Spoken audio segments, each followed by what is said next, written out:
two speakers for this event.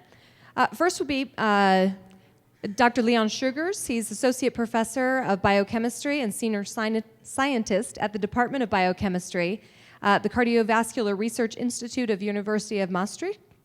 Dr. Schurgers' research line involves the elucidation of molecular mechanisms of vascular smooth muscle cell-derived vitamin K-dependent proteins, by which vascular calcification is initiated and propagated. Our second speaker will be Dr. Schurgers Maresz. She is the president of the International Science and Health Foundation, obtained a degree at the Faculty of Pharmacy at the, I'm telling you, all of these words are just throwing me this morning, Jagiellonian University, and has a doctorate in biological sciences. She served as postdoctoral fellow in the Laboratory of Cellular and Molecular Immunology, there you go, Blood Research Institute, Milwaukee, and has been part of a research project co-funded by the European Union. Dr. Schurgers, I'll turn things over to you.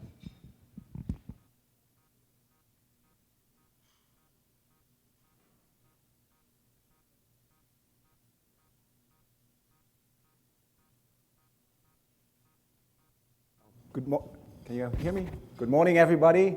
It's a pleasure to be here. It's a pleasure to be invited to speak here at the Vitamin K2 workshop. And actually, it feels like being a little bit a rock star. You know, I'm from the scientific field, and normally you speak at scientific meetings.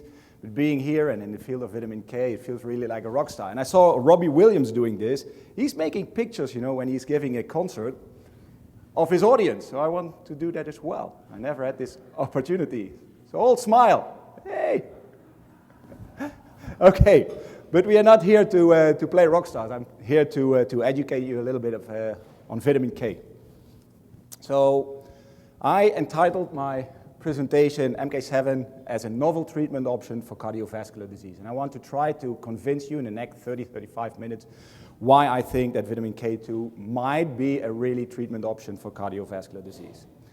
Well, when I started my research in the university, that's back 20 years ago, calcification was not really on the radar. You know, calcification was just a passive bystander, and cardiologists, internal medicine, nephrologists, they were just aware of the calcification, but they didn't do anything with it because it was just the precipitation of calcium and phosphate salts on, let's say, cellular debris, and it was not really of interest.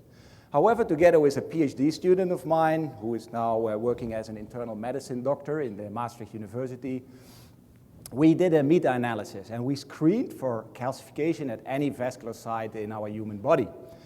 And actually what you can see is that all studies which we screened, they show that if you have calcification, you have a risk on any cardiovascular event. So dying from a cardiovascular event, higher chance if you have calcification wherever, carotid artery, coronary arteries, aorta, but also peripheral arteries. And the odds ratio is 3.4. So you have a 3.4 higher chance of dying if you have calcification in your arteries. Actually, this was becoming really aware now in the medical society.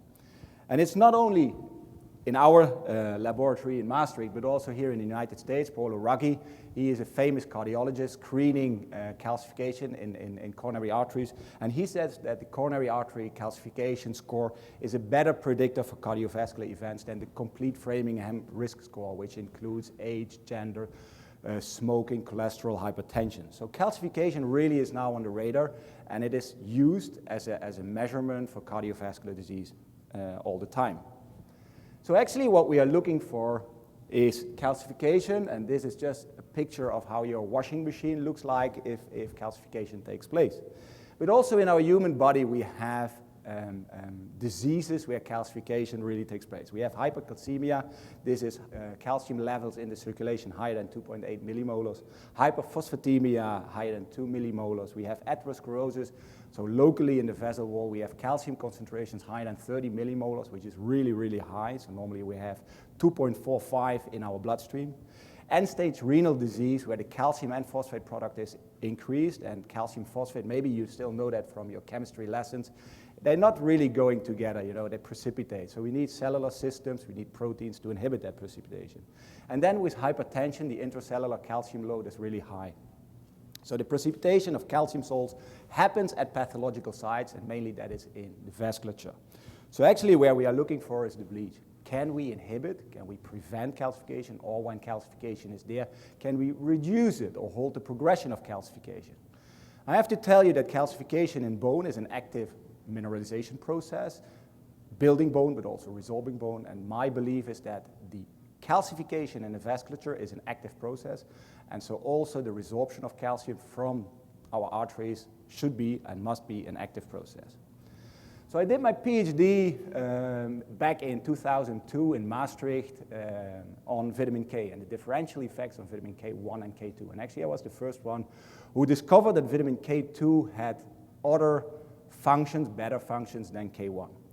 So it was not me that discovered vitamin K, it was a European guy from Denmark, Hendrik Dam, and what he did is he fed chickens a fat-free diet. And by doing so, all these chickens were bleeding to death.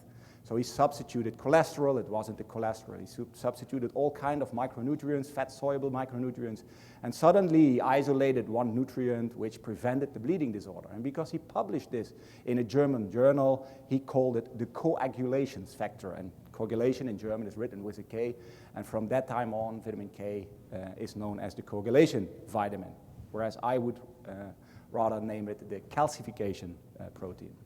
Up to now, we have 14 vitamin K-dependent proteins which are discovered. The most known are, of course, from the coagulation cascade, factor 2, 7, 9, and 10. And a clear function of vitamin K, besides also playing a role in the redox cycle, is, of course, that it activates vitamin K-dependent proteins. I will come to that in a minute. And we have, of course, vitamin K1 and K2, which is found in green leafy vegetables or in fermented foods. So what is the real function of vitamin K? Vitamin K is absorbed via the food. It's a vitamin. It's a vital amine, so we need it to take it via the food. And vitamin K is taken up by the bloodstream in the intestines. It's incorporated in chylomicrons. And then it's transported to the endoplasmic reticulum in cells where we need to carboxylate, activate vitamin K-dependent proteins. Okay, that animation works. Here it doesn't work. So vitamin K needs to be reduced to the reduced form of vitamin K, which is the active cofactor in the carboxylation reaction. Now, what does vitamin K do? When it is oxidized, it provides the energy to put in an extra carboxyl group in certain glutamic acid residues, protein-bound glutamic acid residues, and carboxylates them. It gives them an extra negative charge, and by this extra negative charge, it can bind calcium to, for example, negatively phospholipids, or it can nucleate calcium and shield binding sites.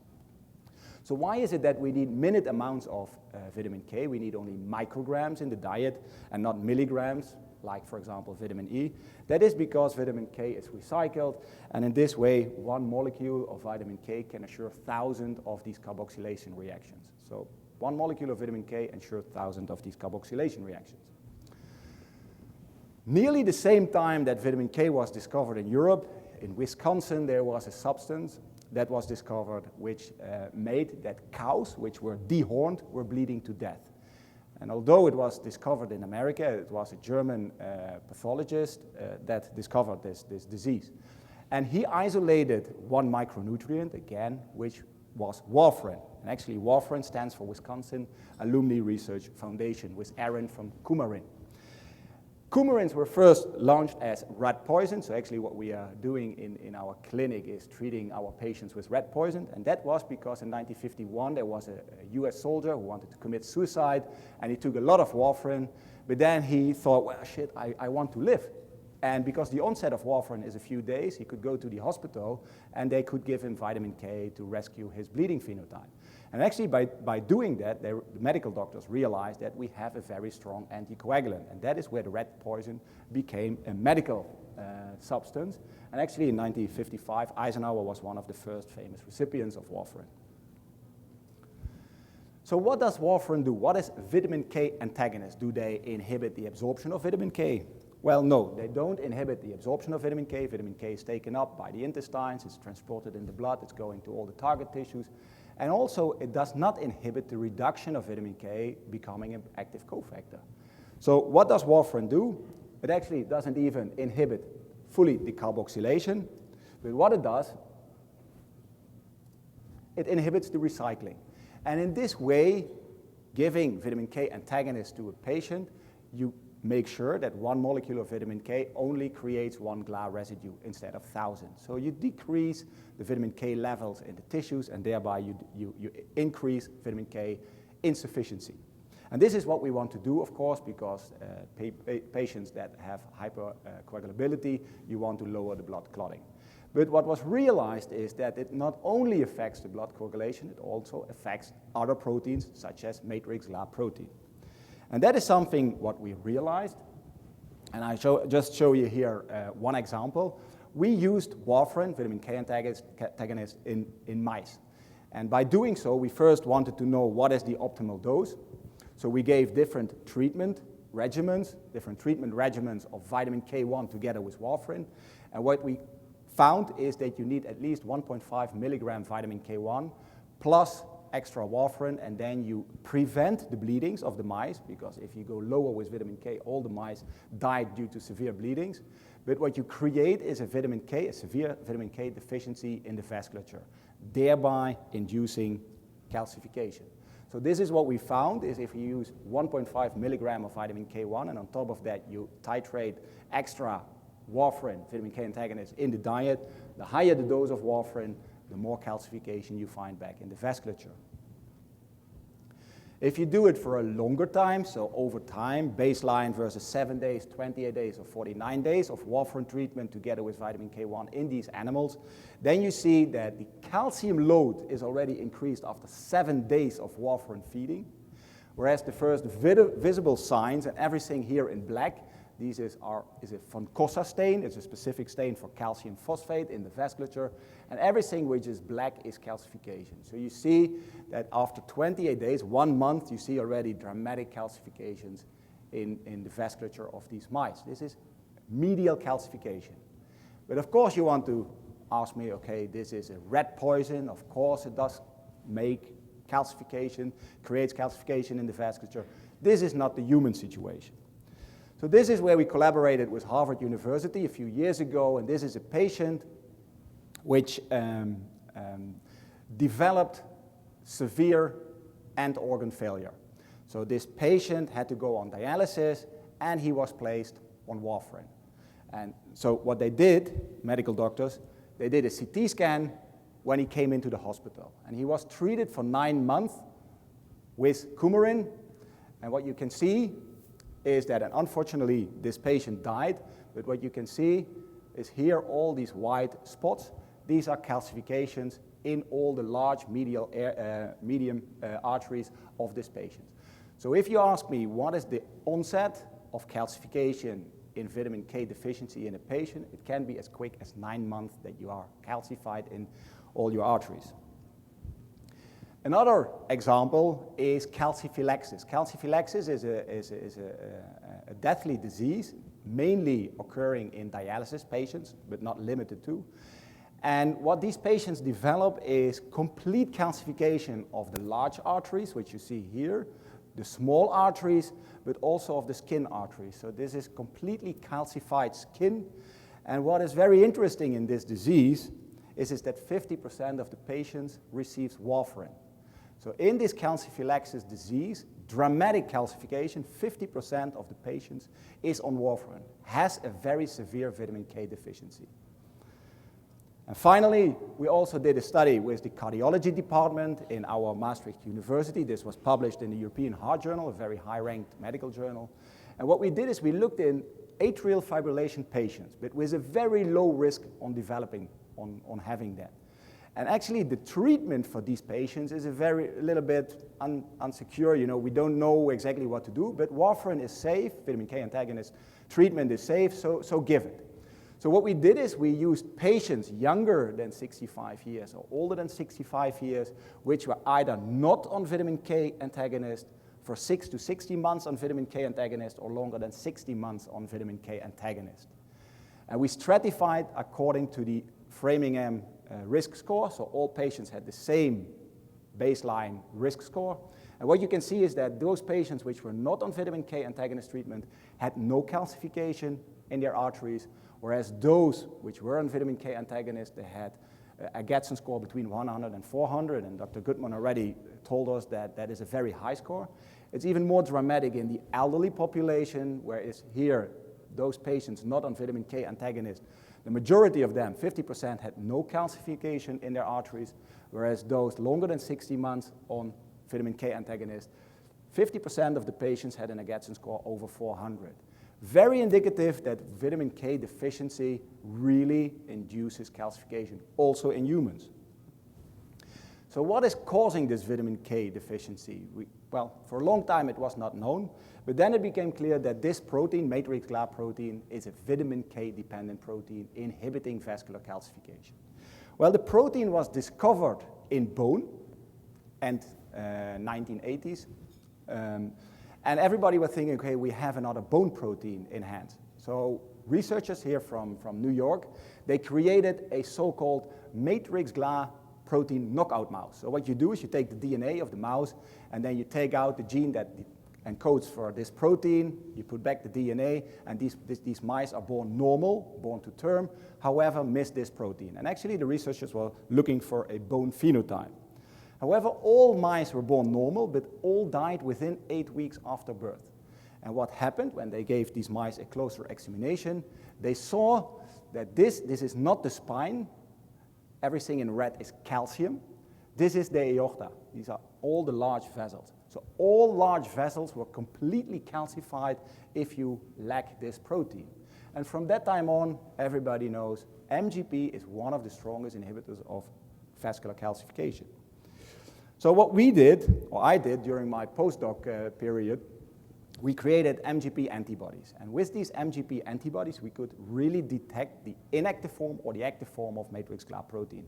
And what you can clearly see here from this section, this is a human section of a peripheral artery. You see here the calcification spots along the elastic lamina. Everything in black is calcium again.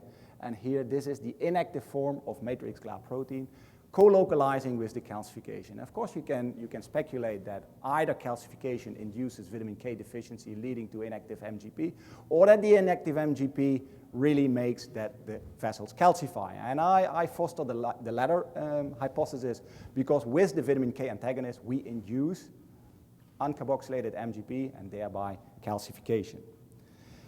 Everybody says that calcification is a very late stage of cardiovascular disease, and I disagree. And I disagree because we did a study together with our Department of Physiology and together with the Technical University in Eindhoven in the Netherlands, where Philips, for example, is located, all known to you. And what we used is we used atherosclerotic plaques from patients, which we divided in a type 1, type 2, type 3, type 4 lesion. Type 1 is, let's say, the healthy artery. Type 2 is a little bit of lipid infiltration. Type 3 is already inflammation. Type 4 is a little bit more advanced, and you get already a really stenotic lesion. However, calcification is always thought to be a very late stage, let's say in type 5 plaques, before it can rupture. But what we did is we did with a proton microprobe, which you can do element analysis on a microscale. And what we found is that calcifications are already in the healthy vessel wall, and that is calcium phosphate in a ratio of hydroxyapatite. So you find the first calcification already in a type 1, more in type 2, 3, 4, and it nicely correlates with inactive MGP, suggesting that the vitamin K deficiency leads to microcalcifications, and these microcalcifications are the start of all the cardiovascular events in later life. So we want to prevent these microcalcifications, we want to prevent calcifications in our vasculature. And actually, because vitamin K is so important, together with my colleague Martin Scherer from King's College in London, we wrote a book chapter. And we started the chapter that a vitamin once regarded as the Cinderella of fat-soluble vitamins emerged from a single function, hemostatic, so coagulation vitamin, to a multifunction vitamin, and arguably the most fascinating of all, and that is vitamin K. So I started my presentation that you have two forms of vitamin K. You have vitamin K1 and you have vitamin K2. And actually the work I did during my PhD was that I asked volunteers to eat spinach together with natto. And natto is, of course, the fermented soybean, very rich in MK7, and we measured the amount of MK7 in the natto, and we measured vitamin K1 in the spinach, and that were equal amounts for breakfast. And it was very difficult to find these volunteers to eat 200 grams of natto. So here, at baseline, patients or people, volunteers, had to eat 400 grams of spinach with 200 grams of natto, which equals 1 milligram of MK7, 1 milligram of K1. And what you can see is that K1 is very poorly absorbed, and that is what we already knew. 90% of the vitamin K1 from the food ends up in the toilet, only 10% is absorbed, whereas MK7 was absorbed very good. It is a 10 times better absorption from food than for K1. But the second thing which you can see from this is that there was a complete buildup in the bloodstream. And this means that vitamin K2, MK7, so the long-chain menaquinones, they are taken up from the food. They are taken up by the liver and then redistributed in the plasma and being available for all the extrahepatic tissues such as bone and vasculature. And this is really necessary because K1 is going to the liver and it makes that the coagulation factors are activated there, but there is only a little bit left over for all the extrahepatic tissues. So this is what we used. And this is a very busy slide, so I will try to guide you through it. We used mouse models, and these mouse models, they are genetically modified so that when you give them a McDonald's diet, so a high cholesterol diet, they all develop atherosclerosis. And what we could see is that if you give warfarin to these mice, you get calcification, significant increase in calcification. So this we have now proven over a dozen times, and also other groups. And if you give then a low dose of vitamin K and you stop the warfarin, then you see that calcification, once it's present, it's the best predictor of calcium growth. So once calcium is there, it keeps on growing. However, when you give high dose of vitamin K2, you see that there is a reduction of 37%. So this is very speculative, that vitamin K2 can reduce preformed arterial calcifications. This was published in the journal Blood in 2007. Recently, we collaborated with the clinical university in Aachen, Germany, and we showed that also in another mouse model, in a DBA2 mice, when you give vitamin K2 on top of the K1 and the warfarin, you could completely inhibit vascular calcification in the arteries of these mice, suggesting that vitamin K2 is really a good treatment option to inhibit, but also to regress preformed arterial calcifications. And a very recent study with MK7, which was published in the journal Nutrients 1 month ago, we showed again that high dose of MK7 could reduce calcification, and this is a mouse model, a rat model for CKD, chronic kidney disease. So in these patients suffer from a lot of calcification. The treatment with MK7 could reduce the calcification, but more interestingly, it also increased the expression of MGP protein. So MK7 does more than only activating it, it also makes that there is more secretion, production of MK7, and this is the first study showing this. This slide has already been shown by Dr. Goodman, and I will briefly go over it. This goes back 10 years ago, where we collaborated with the Erasmus University in Rotterdam in the Netherlands. And they have a very nice population, which is called the Rotterdam study, and I did a lot of measurements of vitamin K in food, and we coupled our food analysis, our database, to their patient population. And these are all healthy elderly, they are followed up every year, and finally nobody survives this study because they just follow up till everybody dies. And this is the first 10 years of follow-up, and we divided the vitamin K intake into tertiles. Vitamin K1 had no effect at all on cardiovascular disease.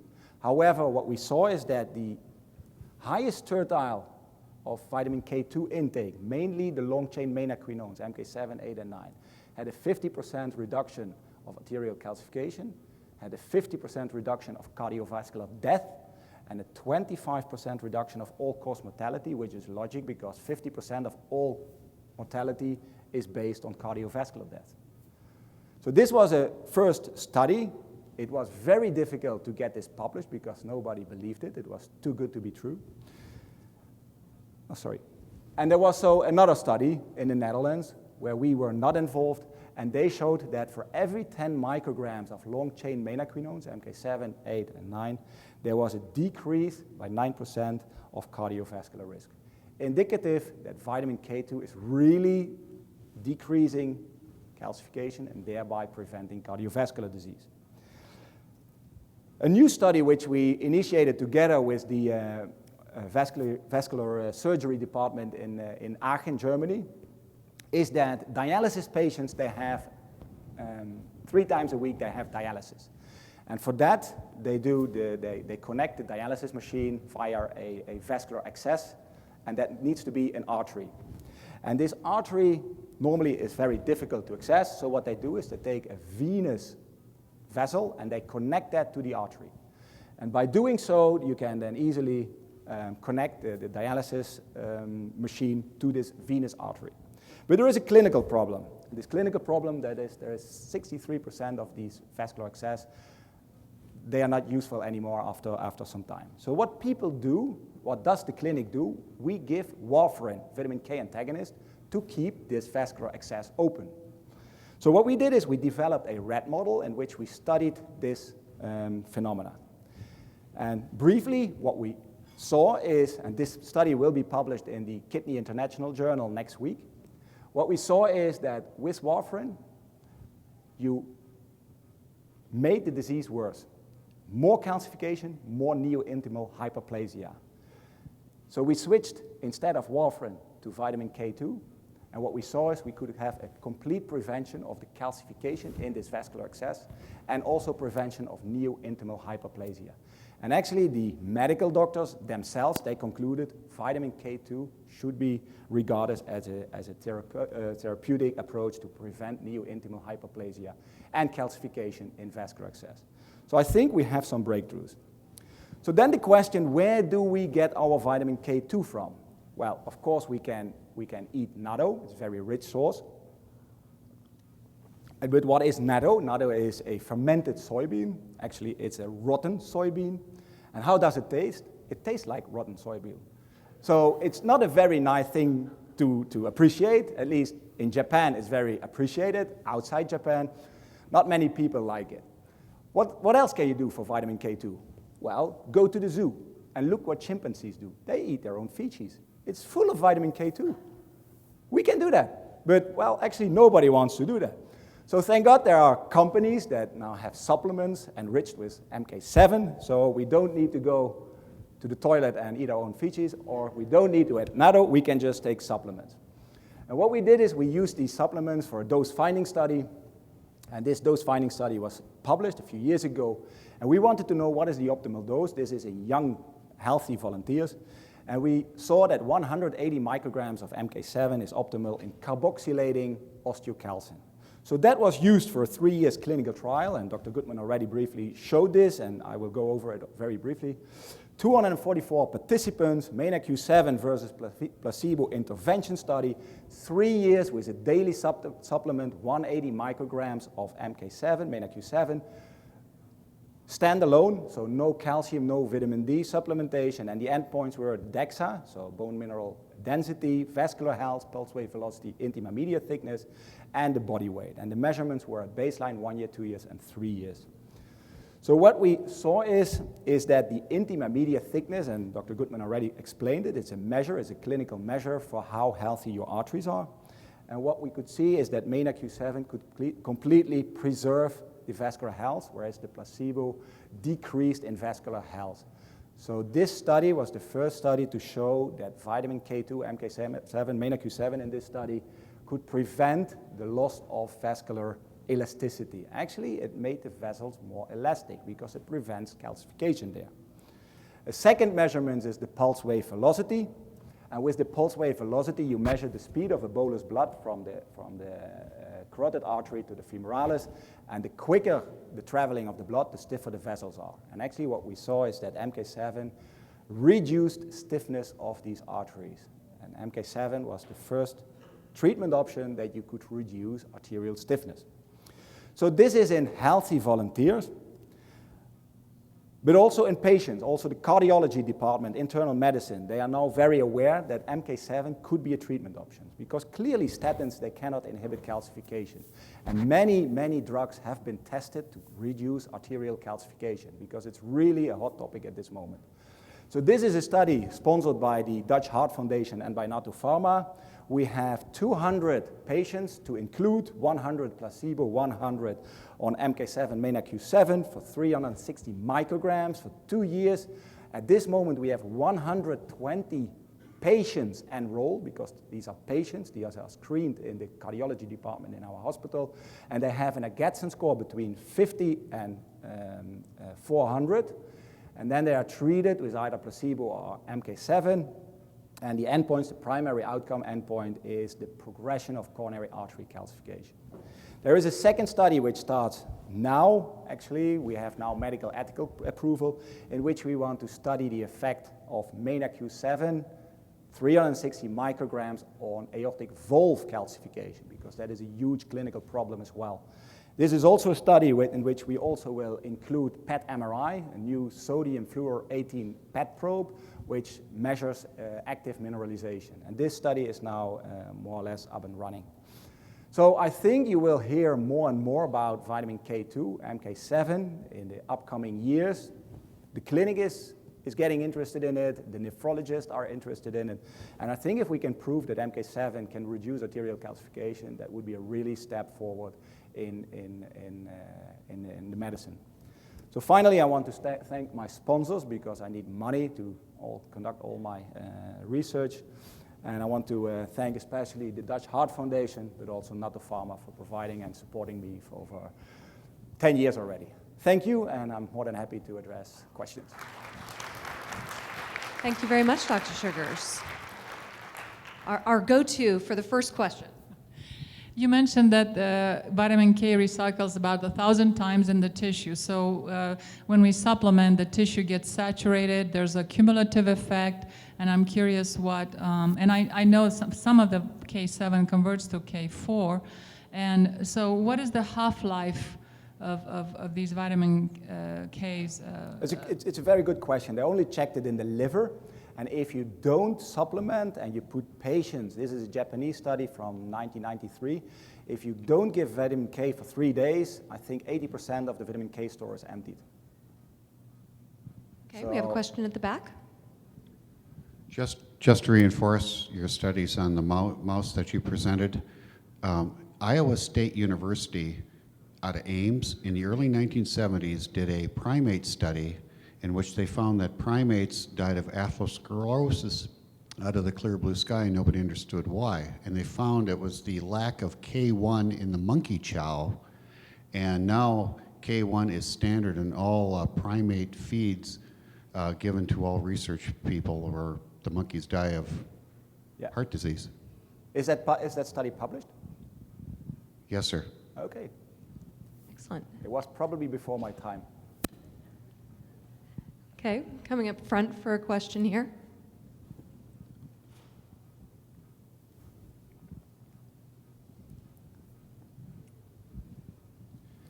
Thanks, Leon. I was having a little discussion at the break, and one of the points made by somebody was that we need a certain amount of undercarboxylated osteocalcin. So when you make a measurement, you don't actually want to see a level where you have maybe more than 20% or less than 20% because you actually need the undercarboxylated to be ready to be activated. I wanted your comment there. And this, I'd like you to just comment on, do we need a multitude of vitamin K supplements when you take a supplement, or will the effect of the MK7 be sufficient to do the job with regards to bone and heart health? So coming back to the first comment, as a biochemist, I don't believe in inactive proteins because our body puts in a lot of energy and effort to produce a protein. And then the last step, which is the post-translational carboxylation, is not in place. I think it would be a waste of energy. So I think we don't need undercarboxylated proteins. There is some rumor in the literature that undercarboxylated osteocalcin is an active hormone in insulin targeting. But this is actually inactive osteocalcin, which is resorbed from bone. So it's not because it's inactive due to vitamin K deficiency. It's activated carboxylated osteocalcin, which is resorbed under acidic conditions and thereby decarboxylated. So answering your first question, I don't think we need any undercarboxylated protein. Coming back to your second question, at this moment we are targeting vascular calcification as it is, and that is where we use MK7. In that respect, you can use it as a standalone, but if you ask my real opinion, I think that multi-vitamins or different targets is always better. For example, looking at the atherosclerotic plaque, you can target the cholesterol with a statin or with fish oil or with omega-3 fatty acids.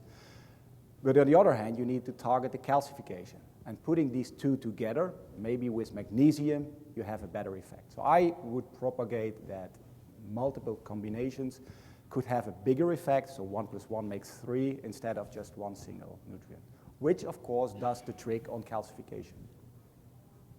We have time for one more question if we've got one.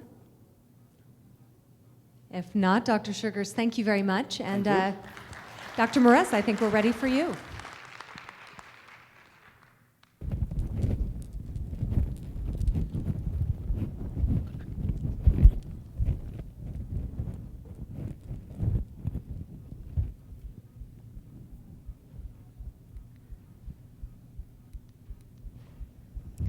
Good morning, everyone. First of all, I would like to thank organizers for giving me the opportunity to be here and present this very important data about vitamin K2 and bone health. So, because we had a very nice introduction of the mechanism of action by previous speaker, I won't go into details, but I would like to remind you only that vitamin K can go into recycle in the body. That's why we don't need a huge dosages for supplementation, and the microgram dosage is efficient to support healthy bones and healthy cardiovascular system. What about the field of action? As previous speaker said, we've got many of them, but these which are the best study are homeostasis, bone health, and we've got a lot of clinical studies published recently which show that vitamin K2 is crucial for healthy cardiovascular system. So what kind of vitamins do we have? It's a family of vitamins. We've got vitamin K1, and vitamin K1 cannot be synthesized by humans. Vitamin K1 is an origin from plant, and it's tightly bound to chloroplasts. That's why it's very difficult to get vitamin K1 from your healthy green diet. It was shown, as Dr. Schurgers said, that only 10 up to 20% of vitamin K2 from green vegetables is absorbed and can reach circulation. However, vitamin K2 is very, very well absorbed and can reach extrahepatic tissues, so can support other field of action than homeostasis, can support bone and cardiovascular function. And what the source of vitamin K2? Vitamin K2 is synthesized by bacteria. It can be synthesized in our body, and it can be found in some products. This slide was shown already, but I would like to remind you because it's very important in my opinion. I receive a lot of questions through vitamink2.org, and people ask, they don't want to supplement. They are interested to change the diet habits. However, it's very easy in some cases. It's not so easy for vitamin K2. As you can see, the richest source of vitamin vitamin K2 is fermented natto, so fermented soy. However, it's not popular in Europe as well as in US. You can find some decent amount of vitamin K2 in cheese, but I will talk about it more on the next slide. Regarding K1, I showed before that the richest source, of course, are green veggies, like a spinach, for example, or broccoli, but we've got a problem with absorption. So regarding the cheese, Dr. Goodman said before that he, as a cardiologist, won't be happy to patients to have a lot of cheese every single day, but I would like to point that we've got the different cheeses on the market, and probably the only good cheese can Dr. Schurgers find in Maastricht, because this cheese, old traditional cheese, contain a lot of vitamin K2. Not a lot, but decent amount of vitamin K2. However, when samples from Gouda cheese from US were tested in Vitak Institute, they found that there is zero vitamin K2 in this cheese. So if you are a mom and you are crazy about your healthy bones for your children and you give them cheese macaroni, you should know about it that you don't give them vitamin K2, so you don't support them healthy bone. So I told you about it that we've got a problem with the intake of vitamin K2 in a regular food, but what about the deficiency? How can we recognize that we are deficient and we need vitamin K?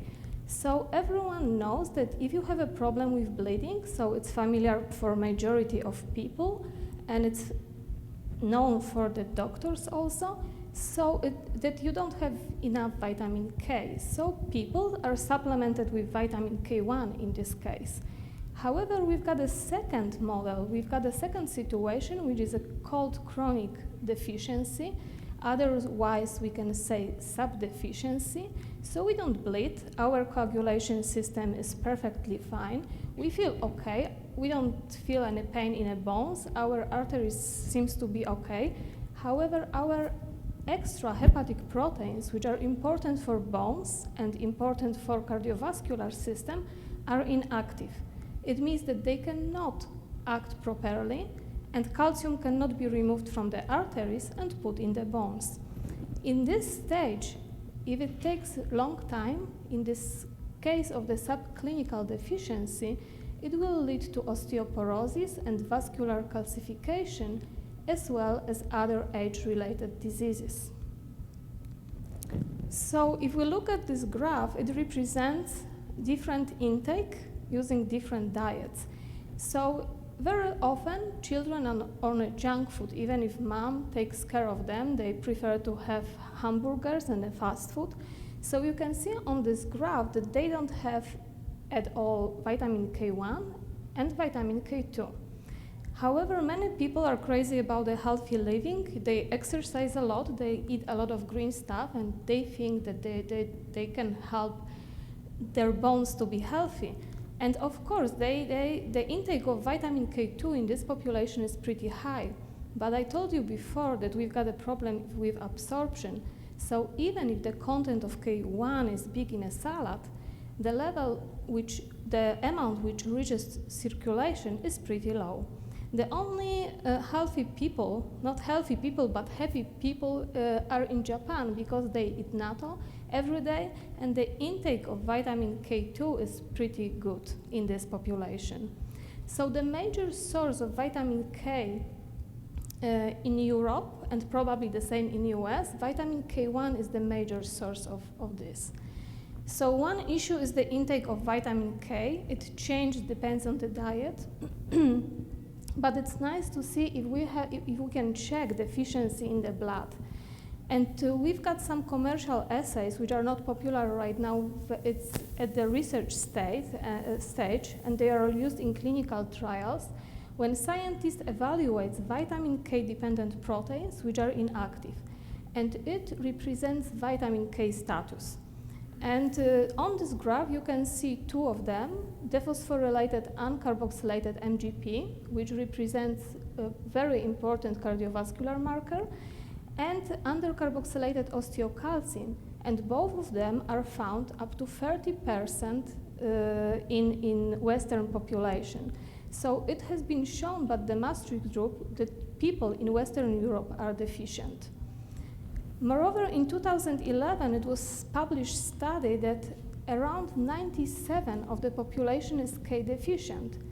The study enrolled more than 450 volunteers, and the volunteers were evaluated for the amount of inactive MGP.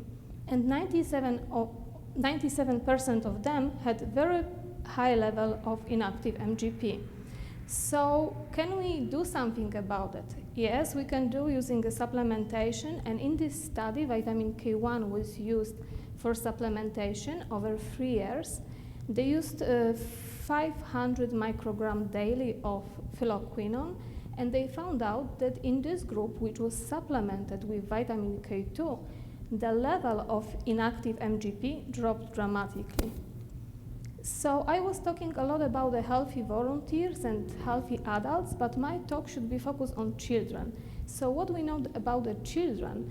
So only 2 different studies were published on children when they found out that children have very, very high level of inactive osteocalcin, which is very important bone marker.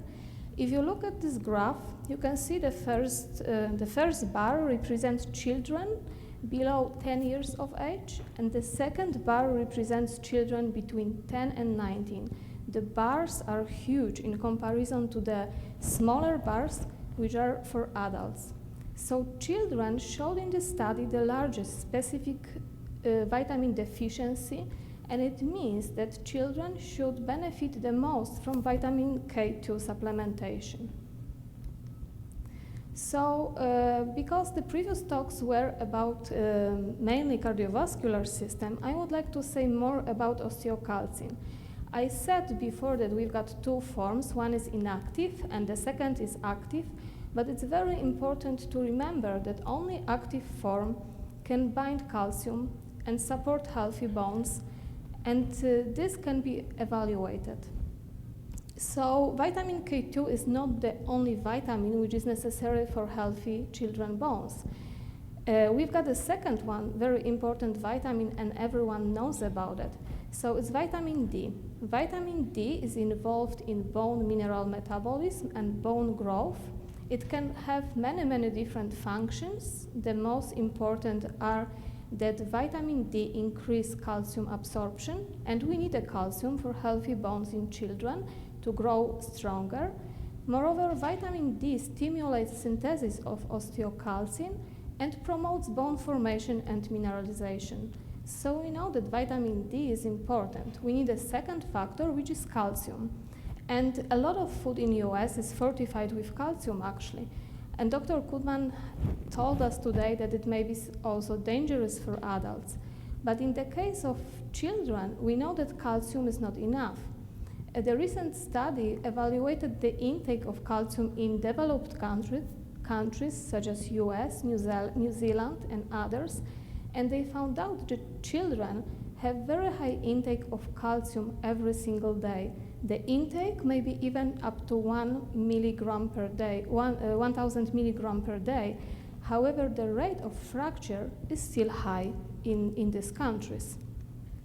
So if I would like to convince you that for a healthy bone, we need not only calcium, we need also vitamin D, and we need a vitamin 2, which can be a friend of both of them. So why it's like that? So active form of vitamin D influence our intake from the intestine, increases intake of calcium from the intestines, so we've got in a blood.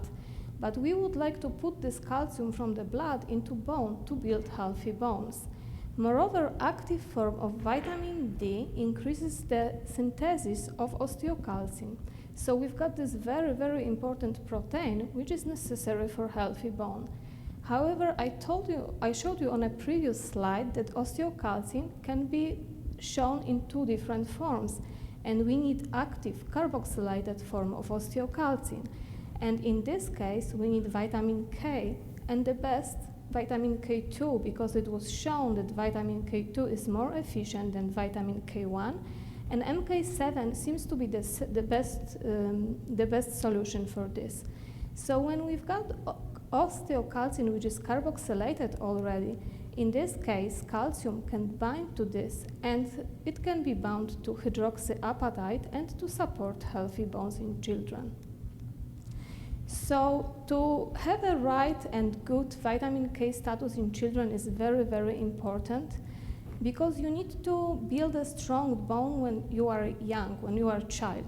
If you can build your high, strong bone before you are 30, it means you've got the strong bones, you've got a lot of bone tissue to lose when you are old, and your risk of osteoporosis is much, much lower than if you have a really bad diet and you are deficient in vitamin K2 and vitamin D in your childhood.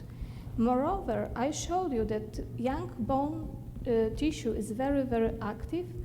Only osteocalcin levels are up to 10 times higher as compared to adults.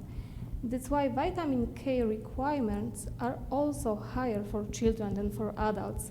And very often vitamin K2 is used only for osteoporosis, and nobody remembers that children are very important and we need to take care of their bones too. So I told you that we've got a problem with the intake, but we also need to remember that we change our food habits over the time. And there are many studies published actually in Europe which showed that the consumption of vitamin K decreased gradually since 1950 in both genders, in girls and in boys. So we know that the children eat less vitamin K2 than it used to be, but does it correlate with the bone health? And I think this graph is very convincing because it showed that over time there is an increased rate of the fractures in the children.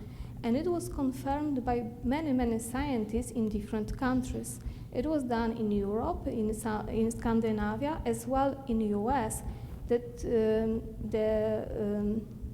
there is increased number of fractures in different places in children of both genders.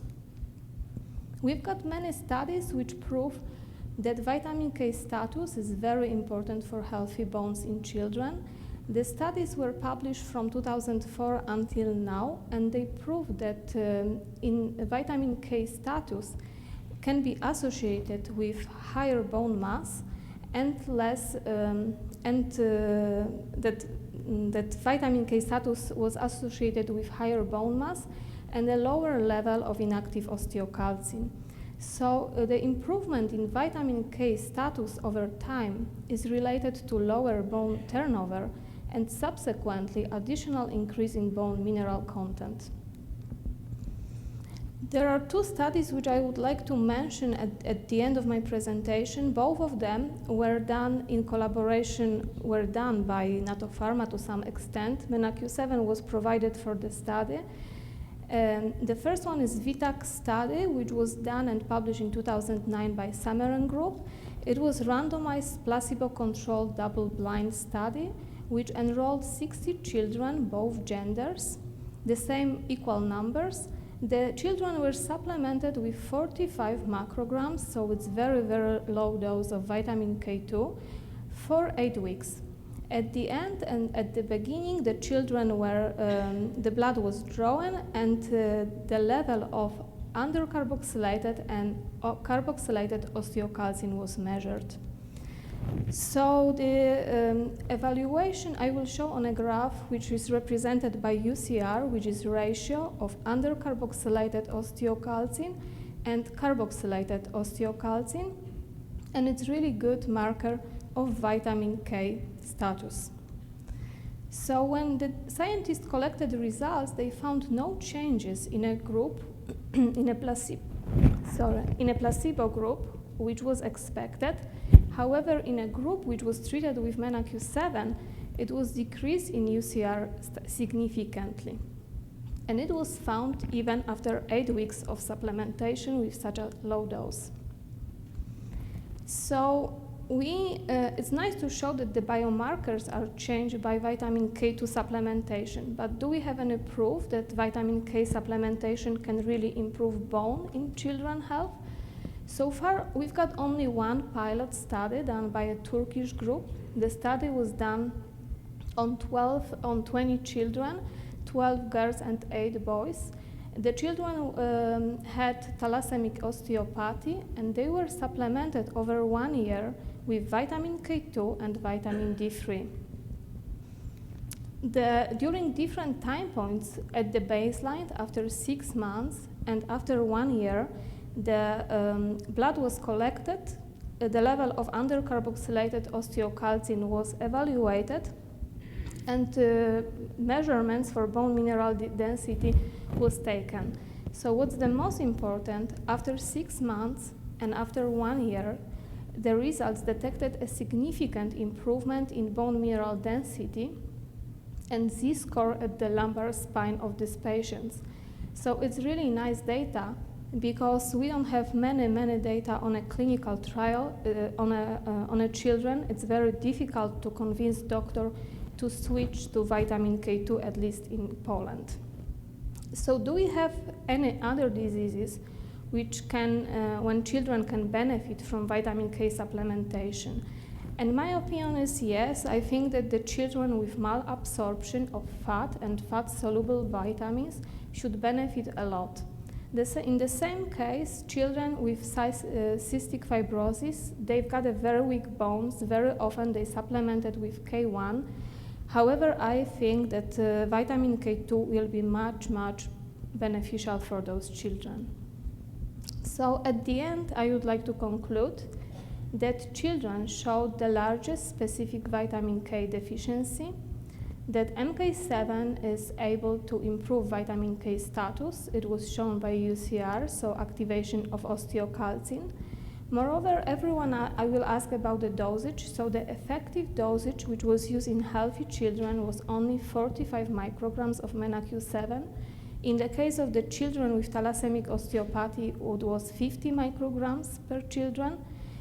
And in this study with thalassaemic osteopathy, MK7 improved bone mineral density in these children. And the last point, which is really important, that vitamin K2 is safe for children, and it was proved not only in clinical studies in children, but also in adults. Thank you for your attention. Thank you very much, Dr. Maresz. Any questions? Okay. Thank you so much. I get asked this question, so I'm going to ask you. So what age do you start supplementing, and what if they don't want to take a pill? I'm not sure how it's in US. You know, I think that even nursing moms should be supplemented, and pregnant women should be supplemented, and we need a supplementation for small children. I'm a mom of 9 years old active boy, and I cannot buy it in Poland so far, so I hope that the supplement company will move faster, you know, and they can bring good products for children. But I think that in all ages, according to the data about deficiency and about diet, children, all ages should be supplemented. Unless you can convince them that they eat natto or collect in the toilet something, as Leon suggested, but yeah. I don't know. Sometimes I think kids might really go for that option, so hopefully not. Very interesting, but I may miss the number.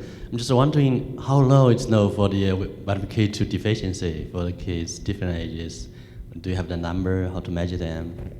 So it will be nice to have numbers for the specific groups of children. The recent study published in 2013 showed only children. One group was below 10 years old, and the second group was between 10 years old and 19, and they've got the same level of deficiency. It drops when you are 20 years old. Any additional questions, comments? Okay, well, Dr. Maresz, thank you so much. Thank you to our other panelists as well, Dr. Reed, Dr. Schurgers, Dr. Goodman. And thank you to all of you for joining us for our Vitamin K2 workshop. Again, thank you for attending the 19th Supply Side West, and we will see you back here in Las Vegas, October 4th to the 8th, 2016. Thank you.